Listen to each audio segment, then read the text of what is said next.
Greetings and welcome, brave citizens of our new world. I'm Toronto's greatest supervillain and evil genius, Dr. Terawatt. This is our layer 3.0, and today is day 20 of our V.E.D.A challenge. V.E.D.A, vlogging every day in April. It's 420!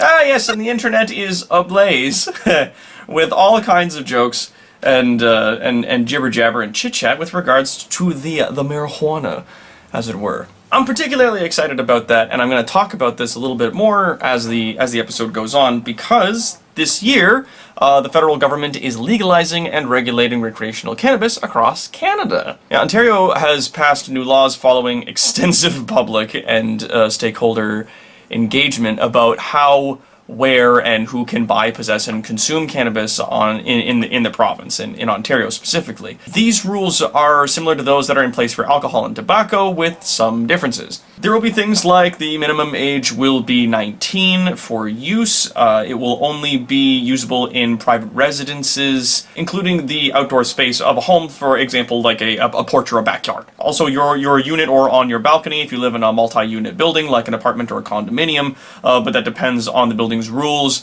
and your lease agreement. You will not be allowed to use recreational cannabis in things like public places, workplaces, or motorized vehicles. Now, those can face fines of $1,000 to $5,000. With regards to driving, it is illegal to drive drug impaired, and it's just as dangerous as driving drunk.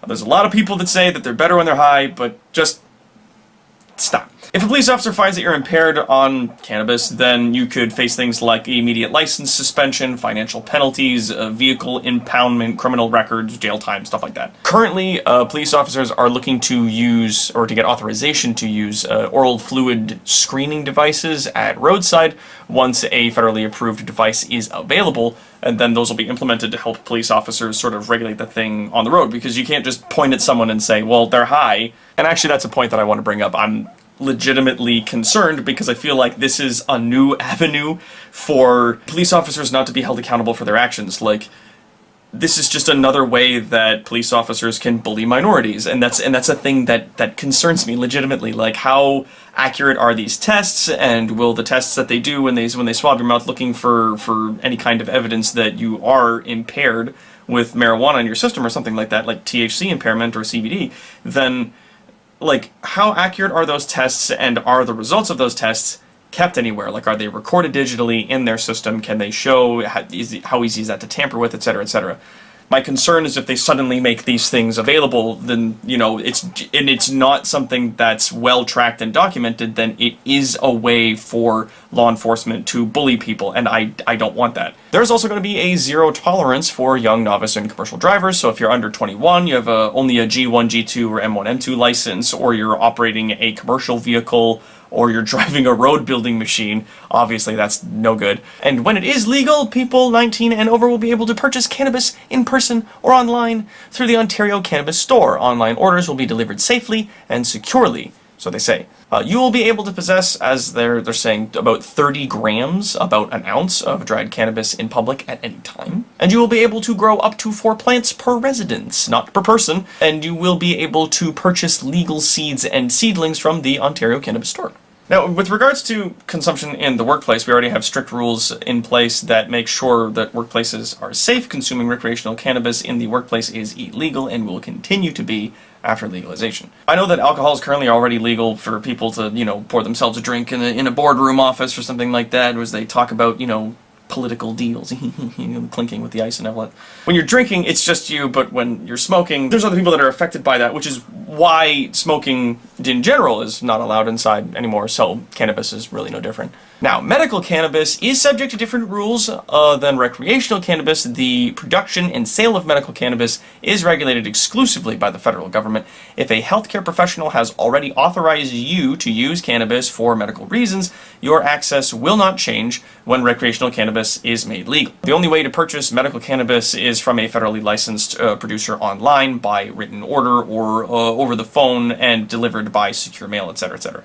There are parts in Canada that offer and allow legal cannabis, even parts in Ontario. I mean, I'm in the process to get my hands on some as well, as I experience chronic fatigue and difficulty sleeping and all the other things that come with being a megalomaniacal genius.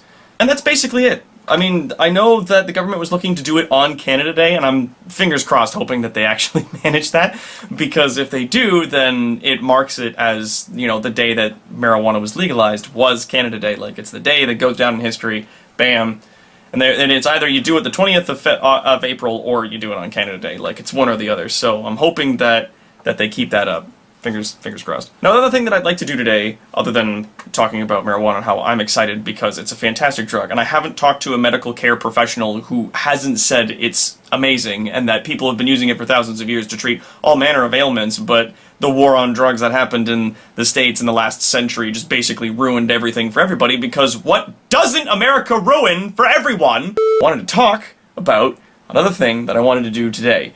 Dan the Video Ninja usually goes on today as asking himself questions for next year's V.E.D.A. for the April 20th, and also answers questions that he asked himself last year. I don't have any questions from myself last year, at least I don't think.